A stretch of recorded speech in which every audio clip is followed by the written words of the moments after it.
I think stepping back once again after this elaboration which you gave them on surrender. So, if I'm understanding correctly, Claudia was sharing that you have a dignity. I am a person. And how do I surrender? To whom do I surrender? And for what? Do I surrender this dignity? Don't surrender. Very simple. Because I think with our individuality that we have, mostly kind of a Western individuality that we have, like I am a person of my own respect and dignity. I think there we think that if we are surrendering, it's something like we are losing our respect or dignity, right? But I think we have to, again, I feel Mother and Sri Aurobindo's words really bring a lot of light in this aspect. Now, there is a chapter on sacrifice in the synthesis of yoga. And I think there are 3 parts to it, if I'm not wrong. First is the sacrifice, then ascent of sacrifice 1, and then ascent of sacrifice 2 in synthesis of yoga. Now, he says that you feel that you are offering, either in a relationship, say you are offering love to a person, affection to a person, right? But you think in your ignorance that you are offering to that person. But even in that person, who is receiving? There is only one that can receive, the one divine. Because there is nothing but that one. So I am thinking, oh, I am the giver. We were talking about giving, and Taru was quoting Khalil Gibran, that who gives to whom, and in that poem itself of Khalil Gibran, there was one line which says, life gives on to life. So the divine is giving to the divine. There is no other giver.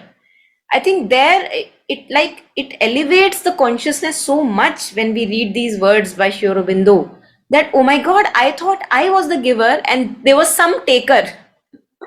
But the story is completely different.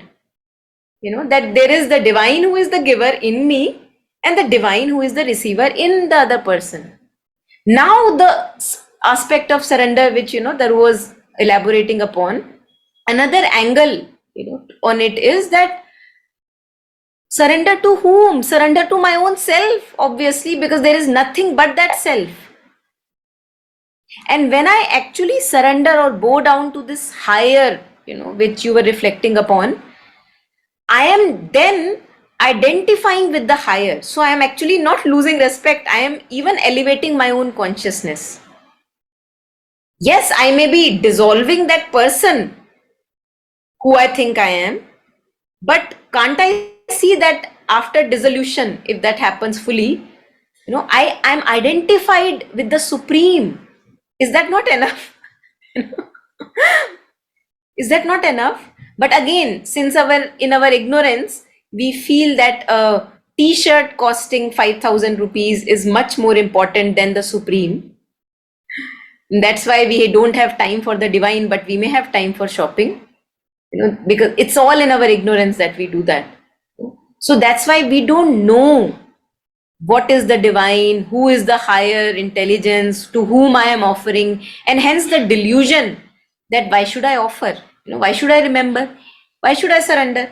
So the question again can be taken into different direction. Okay, don't surrender. Don't offer. See, the prime is that you should be content, you should be happy. If without surrendering, without offering, you are absolutely content, you are lastingly happy, go on. But this can't go on for a long time, because that is not our destiny. A limited self is not our destiny. That's not who we truly are. We are all divine, but we have forgotten that we are divine.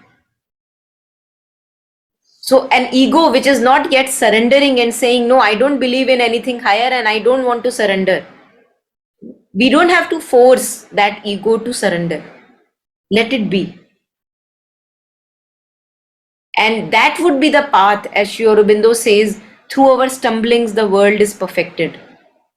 So that would be the path of experiences, life happenings, that I learn about my higher self, and what is surrender and what not is surrender. So again, I think there is so much on surrender which we can explore in so many different directions. And the amazing thing is that no matter in what direction from we start from, we actually, there is only one destination. We can't get strayed. And this mother clarifies in prayers and meditations again and again that the divine victory is certain, because there is nothing but the divine. So where would you go? Where would you go? Even if I'm banging my head on the ball is divine. Oh my God. Oh, let me go into the water. The water is divine. So I have no escape. We can't escape the divine. Whether or not I believe in the word divine or not, I am divine. It doesn't matter whether I believe in the word or not. That doesn't make me less diviner. There are, just for example, there are people who are living from their soul consciousness, but they don't know the word soul consciousness. So does that make them less soul conscious? No. So just like that, I think we don't have to worry about the words, whether we know it, the aspect of surrender, or the aspect of divine. It doesn't matter. Having a good heart, having goodwill for others, dissolving slowly this sense of separate self. I think acts of kindness, acts of compassion, these are all acts of divine, nothing else. And we find it in our daily life, all around us. Very simple acts of, somebody gave you water, how simple is that? Somebody gave you seat in the metro, you are going in a tram or a metro or a bus, somebody helped you with a ticket, or small acts. What is that? That's divine in action. And Sri Aurobindo, I think I remember one sentence of Sri Aurobindo when he says that when you begin to feel the divine walking in the person next to you, there you can see your expansion, something like that. Because it is a truth, and it doesn't matter whether I believe it or not. It doesn't make it less truth. And sooner or later, each one of us, that's our destiny. Whether in this lifetime, the next lifetime, it doesn't matter how long it takes. Enough lifetimes. In eternity. So no need to worry.